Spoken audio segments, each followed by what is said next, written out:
Good morning, dear friends. Welcome to my channel Study Zone Assam. Dear friends, আকৌ আজি লৈ আহিছো Assam history ওপৰতে কেইটামান question. তো আহক start কৰো. First question টো হৈছে which freedom fighter was sent to Kalapani Andaman jail from Assam? কোন স্বাধীনতা সংগ্ৰামীক অসমৰ পৰা কালাপানী কাৰাগাৰলৈ প্ৰেৰণ কৰা হৈছিল?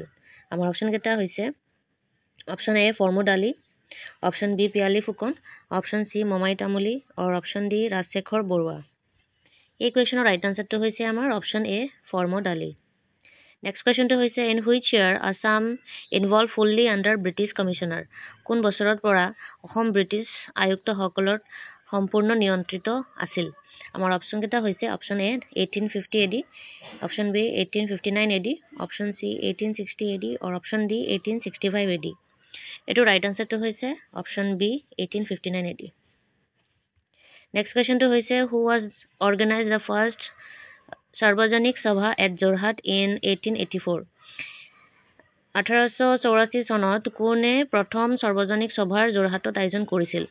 আমাৰ অপচন কেইটা হৈছে option A Chandraprakash Saikiani, option B Kushal Konwar, option C Kanaklata Barua, and option D Jagannath Barua.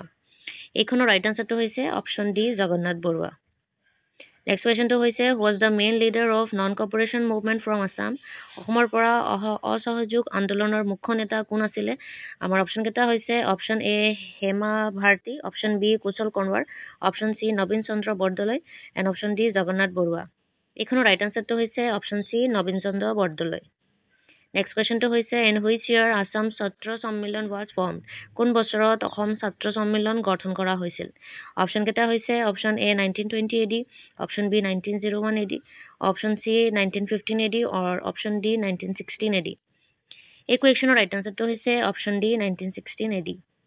Next কুৱেশ্যনটো হৈছে in which year Mahatma Gandhi visited to Assam? কোন বছৰত মহাত্মা গান্ধী অসমত ভ্ৰমণ কৰিছিলে? আমাৰ অপচন কেইটা হৈছে option A 1920 AD, option B 1921 AD, option C 1915 AD, আৰু অপচন ডি 1916 AD। এটাৰ আনসাৰ হৈছে অপচন বি 1921ত মহাত্মা গান্ধী অসমত ভ্ৰমণ কৰিছিলে। নেক্সট কুৱেশ্যনটো হৈছে the 41st session of Indian National Congress took place in which place? ভাৰতীয় জাতীয় কংগ্ৰেছৰ 41তম অধিৱেশনটো কেতিয়া মানে ক'ত অনুষ্ঠিত হৈছিল? এইটোৰ অপচনটো হৈছে option A Majuli, option B Tinsukia, option C Pandu, আৰু অপচন ডি যোৰহাট। ৰাইট আনসাৰটো হৈছে অপচন চি পাণ্ডু। পাণ্ডু গুৱাহাটীত হয়। গুৱাহাটীত আমাৰ 41তম কংগ্ৰেছৰ অধিৱেশনটো হৈছিল। নেক্সট কুৱেশ্যনটো হৈছে in which year self governance was formed in Assam? কেতিয়া অসমত স্বশাসন গঠন কৰা হৈছিল? আমাৰ অপচন কেইটা হৈছে option A 1930 AD, option B 1935 AD, option C 1934 AD, আৰু অপচন ডি 1931 AD। এইখনৰ ৰাইট আনসাৰটো হৈছে অপচন বি 1935 ADত অসমত চেল্ফ গভৰ্নেন্সটো ফৰ্ম হৈছিলে। নেক্সট কুৱেশ্যনটো হৈছে who was the leader of Muslim League from Assam?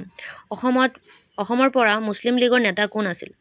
আমাৰ অপচন কেইটা হৈছে option A Abdul Matlib, option B Karamat Ali, option C sir Syed Muhammad Saadulla, and option D Maulana Sahab.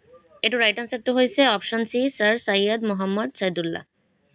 So' friends, এইখিনি কুৱেশ্যন আমি লৈ আহিছিলোঁ অসম হিষ্ট্ৰীৰ ওপৰত। নেক্সট কুৱেশ্যন আমি আৰু এটা ভাল টপিকৰ ওপৰত লৈ আহিম। আপোনালোকে আমাৰ ভিডিঅ'টো চেনেলটো লাইক এণ্ড ছাবস্ক্ৰাইব কৰি আমাক মটিভেট কৰিব যাতে আমি নতুন নতুন ভিডিঅ' লৈ আহিম। Thank you so' much.